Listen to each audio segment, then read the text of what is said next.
மோசே இவ்வளோ பெரிய ஊழியக்காரு, அவரு எவ்வளோ ஜெபம் பண்ணியிருக்கலாம்ல. எங்களை வர்ஷிக்க பண்ணுங்க, எங்களை ஆசிர்வதிங்க, எங்களுக்கு பொக்கிஷங்களை கொடுங்க, நல்ல ஹெல்த் கொடுங்க, தேசத்தின் மேலே எங்களுக்கு ஆளுகை கொடுங்க அப்படின்னு சொல்லி எவ்வளோ ப்ரேயர் பண்ணியிருக்கலாம்.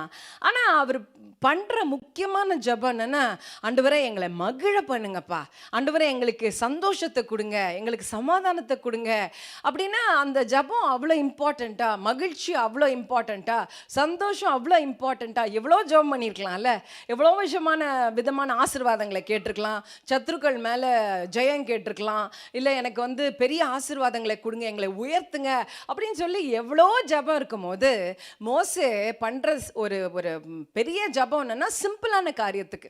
நம்முடைய வாழ்க்கையில் நம்ம நினைப்போம் மகிழ்ச்சின்றது ஒரு சிம்பிளான காரியம். ஆனால் மோசே ஜெபிக்கிறார், ஆண்டவரே எங்களை மகிழ பண்ணுங்க ஆண்டவரே. அப்போ நாங்கள் துன்பத்தை கண்ட நாட்களுக்கு, ஆண்டவரே நாங்கள் சிறுமைப்படுத்தப்பட்ட வருடங்களுக்கு நீர் எங்களை மகிழ பண்ணுங்க.